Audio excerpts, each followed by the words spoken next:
What's up guys, Ben here bringing you another video today. We're continuing our mid-season team review series. The goal of this is to talk about all 12 CDL teams and be really solutions oriented on what those teams need to do to either confirm or lock down their champ spot, make sure that they can continue their progress on kind of winning multiple events this season, or in the case of the two teams we're going to talk about in this video, they're sitting near the bottom of the standings. They're looking for a way to either win an event or really qualify for champs that are relevant at the end of the season. So we're talking about Florida, we're talking about London. Let's discuss both teams because I think there are paths forward for both teams, and honestly the standings might be tighter than you think. Let me explain. So here are the standings for the CDL so far this season, and the two teams we talked about yesterday, they're in the 200 point category, so they're chilling. And you see that right now in 8th is the Minnesota Rocker, and that's the cutoff for champs, is 8 of 12 CDL teams make it to the final event of the season. So you might say to Florida and London, well, you know, in the case of London, you're 60 points off. In the case of Florida, you're 40 points off. That seems like maybe a gap too far. And my response to that is really not, that's not really the case, because you get 10 CDL points for every match that you win. And then if we scroll down here,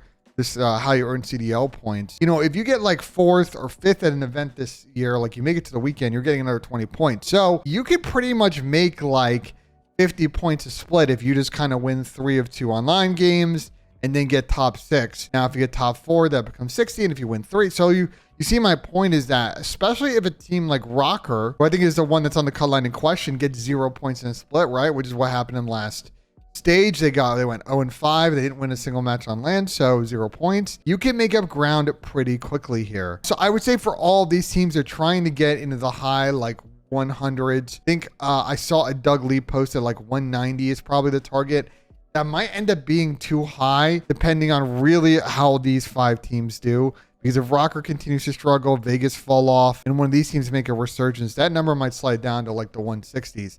And when we're talking about a London or a Florida in their situation, 50 points is per split to get in the mix there is really kind of doable. And I want to talk about London first of the two teams, because and the reason I think it's doable is, you know, look at London last season. I don't think they were much of a factor all year, but they were consistent. They got a bunch of top 8s. They had some good online splits. They were able to make it to champs. Now, they didn't make any noise in champs. They were horrible at control, but I still see a path forward for them. And that was a completely different team, mind you. They had Afro on the team. They had Jay Giz on the team. 2 of those guys are no longer with the squad. And so far this season for London, it's been ugly. They haven't really made it deep, or I actually am trying to think, have they even won? I don't think they won a match on land this year, which is not ideal. So a lot for London to improve, but they have made some roster changes, and let's kind of discuss their path forward here. So after London's kind of mediocre performance last split, which I actually don't think was as bad as the other splits, and we'll get to that in a minute, they are making a roster change starting things off next week, bringing in Yuli from the Decimate Gaming squad, which all of his teammates got picked up during the major prior, but he's replacing PaulEhx. And basically what's happening here is that Paul and Nasty switched roles last stage. Nasty's done well in that sort of flex AR role. They want to bring in a better second sub, and that's the change going on here. I think if we talk about this London team, regardless of personnel, online they've been decent in terms of staying in these series. You look at their hardpoint S&D records, and their search was not good in stage 2, but the hardpoint's been fairly consistent. Their search starting to come back last stage. I think the biggest issue for London right now is really the control. If we scroll all the way over here and take a look at their map win record, they have 5 control wins all season. 5 out of 18 is really not going to cut it. How important the 3rd swing mode game is, especially if you play a team where they end up getting their map pick in map 4. If you lose map 3, you're going to lose in 4. And so for London, they've got to improve the control, and bringing Yuli in for a breath of fresh air might help them get a little bit better in this game mode. And you see, like, their path is very narrow here. They play a lot of hotel. They're not that great at it. They played a couple of fortresses at it, but that's really variance, and they suck at Asilo. So the control map pool's got to get better. Maybe one of the teams that benefit from Expo control likely coming in once glitches are fixed and we move to the new patch on the esports build. I think another thing for London, kind of with the S&D map pool that we should discuss, is really these 3 maps right here: Asilo, Embassy, and Fortress Search. They're pretty solid at hotel, but that's getting banned against them a lot. Mercado 3 and 4, although as I tweeted out yesterday, Mercado or Fortress might be one of the maps that may not stay in, with Expo S&D potentially coming in. So we'll get to that in a second. But I think that aside, Asilo or Embassy, they need to get better at one of these two maps. We've seen them play a lot of Embassy in stage 3. They had Paul running the bomb, and it sucked. I got to be honest. I don't want to sugarcoat it. Watching them play, they didn't really know what they wanted to do or how to play offense on that map. Their defense was They didn't really commit much on the retakes, but they need a big rethink on the map. They need to figure it out. And Asilo, they should be better at. I think maybe their weakness in Asilo is, unlike, say, an Atlanta FaZe or a Toronto Ultra or even like an Optic Texas, I don't know if their ARs are very active search and destroy players. So Asilo is one of those maps, yeah, you want your subs to make plays. But honestly, I think your AR is putting pressure on the outer lanes, and knowing when to pinch is actually really key to being good at that map. And I don't know if they really have it. So that's why I think Embassy might be the best path forward. And obviously, like I just said,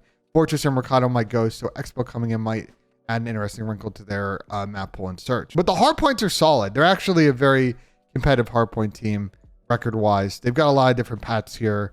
And they pretty much play every map, which is good. So there's improvement here for London. And I think it's about, you know, taking the opportunity with Yuli coming in here, starting fresh, and from this point on, treat it as a 2-event season and try to get as many points as possible. If you can net like 100 points over these 2 majors, which I think is going to be like going 3-2 and getting like top 6, really you want to try and get 150, but I think that might be tough.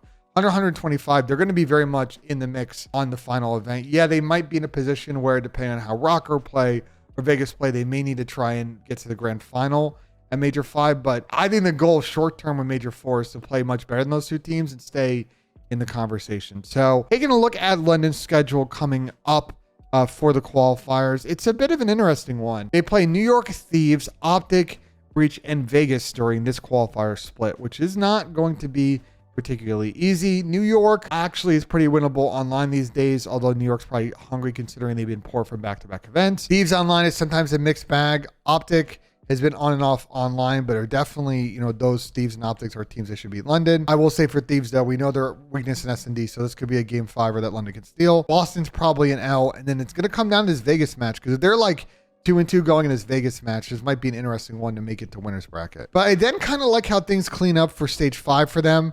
They've got Rocker, who I think are pretty weak, and we'll talk about them later on in the video of this series. LAG, who might be chalked by this point, depending on how things work out. Atlanta FaZe is probably an L.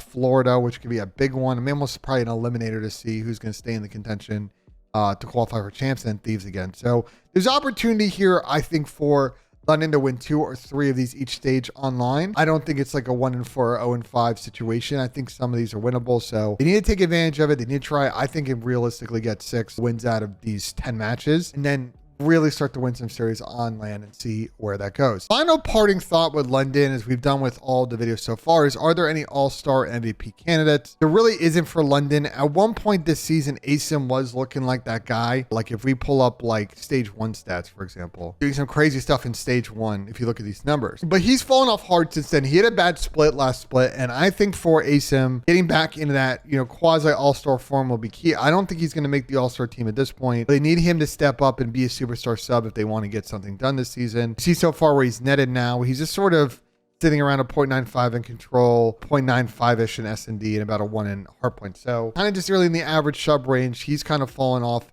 a little. Need to see him step it up now and prove to be a factor on this team going forward. But I think he's out of the all-star conversation for now. So yeah, that's London. We'll see what happens. They're sitting at the bottom, but as we saw with New York last year, teams can turn around pretty quick. London's got less time than New York did last year, so let's see what they can do starting with Major 4 next week. All right, next up, we're going to talk about the other team that's sitting in 11th. Now we're moving on from 12th. That's the Florida Mutineers, and they're in a little bit better position than London with 70 points. So they're only 40 points off of Rocker right now in 8th place. And I think, you know, Florida's got a little bit of a similar issue than London had, or as London had this year, which is they lost a key part of their system, and they've been trying to kind of figure out how to replace them since the offseason, right? In the case of London, you had Afro. For Florida, I think it's even worse because you lost Awakening and you lost Skies, and they both went to Boston and New York, which are teams that are playing a little bit better than Florida. So they've tried a bunch of different lineups this season.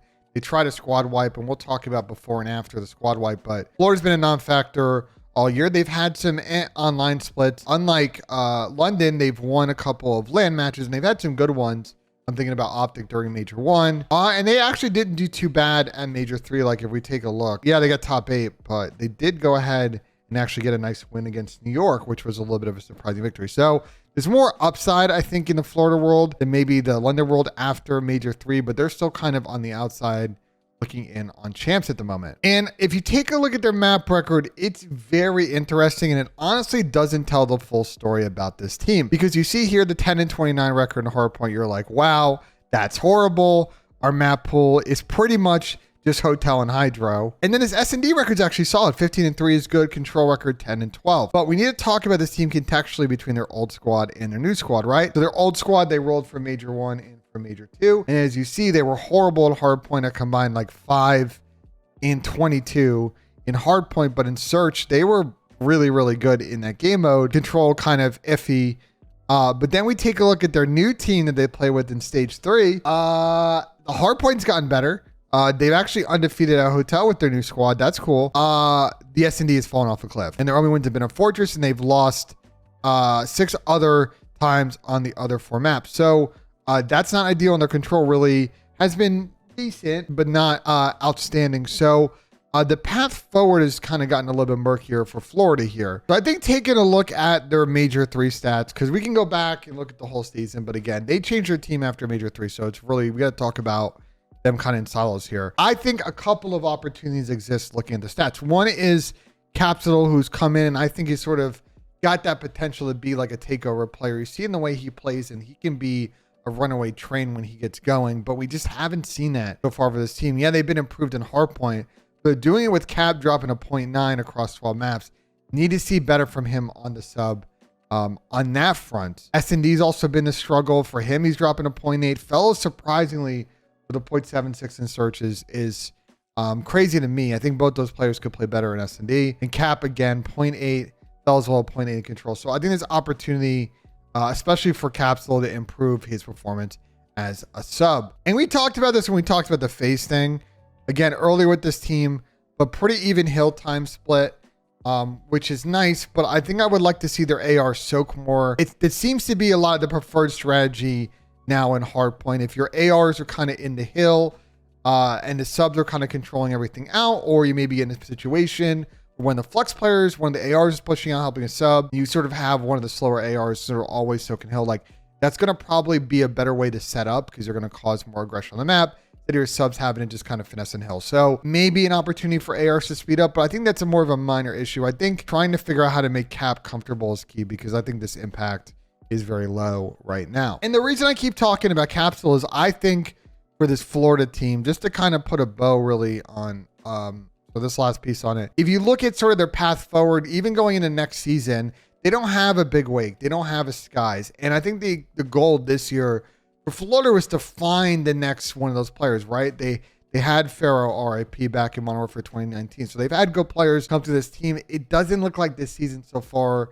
that they have found that person, although Havoc's playing pretty good with this new team. You know, when it comes to other subs, top subs in the league, he's sort of a known quantity. So I think Cap could potentially be that guy, but if not, I would say in terms of achieving their season goals, I don't think they've done that so far yet. So let's take a look at Florida's schedule coming up for the qualifiers. They've got Vegas, FaZe, Rocker, Surge, and Toronto this stage, and that's not too bad. Vegas is winnable, although Vegas is starting to be a little bit more solid in the respawns, and they're a better search team than Florida. But Rocker, we don't know if they're playing well.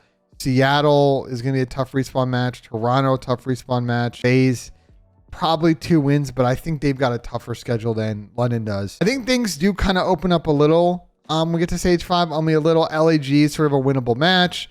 Boston should be one that Boston should win, but as you've seen here, they have played Boston before online earlier this season, and Boston beat them once, but they also beat Boston another time, and that was in the last qualifier stage. So you never know. Thieves, Royal Ravens, Optic are all teams that can draw matches online. So there's opportunity for Florida here, stage 5, with the schedule. And I think just to kind of wrap things up map pool wise, I think to really sum it up, they need to find maps they're good at in search, because They've only won on Fortress. There's an opportunity, as we've discussed earlier in this video, that Fortress S&D might make its way out if Expo comes in. It's either with that or Mercado. So it would really suck if the Omega map you're at goes away. And then on the hardpoint side, they've been unlucky in some of the hydros. They look serviceable on Mercado. So I think between Embassy and Fortress, trying to get one on the board there would be key on their hardpoint map to really expand. And I just don't think they're going to be a good CLO team. So continuing to play Fortress and Hotel might be the path forward. But again, with Expo, it seems like Fortress Control might be out of here. So they need to get good at that map. In general, for Florida, similar situation to London. I think you got to try and win 2 or 3 matches online. Try and get a top 6. And again, if Vegas fall off, if Minnesota fall off this stage again, you're going to put a lot of pressure on those teams. And you might really catch up within 10 or 20 points from them going the last stage. And anything can happen at that point. And as far as MVP and All-Star candidates go for this team, I got to be honest, there's none. This is not really much to really dive in there. They've had a couple of rookies come through, players like Vickle, for example, but they haven't really been, or he hasn't been impactful in the way that Scrappy has. So they're not really in the mix on the awards there. But as far as MVP All-Star now, right now, there's no one on the team that's really at that level. I think that'll do it for this video. I didn't mention London if they've achieved their early season goals. They're last in the standings. I don't think they've achieved the goals they set out to so far this season. So we'll go ahead and chalk that one up to a no too. But I wanted to present a path forward for both teams because I don't think they're out of it. I wouldn't say they're favorites to make champs. I wouldn't say that it's an above 50% chance to make champs, but I see a lot of people kind of already writing them off. And as we saw with New York last year, you really never know what can happen over the last 2 events of this season. A team can just find its form and go and be in the mix. So let me know in the comments what you thought of the video.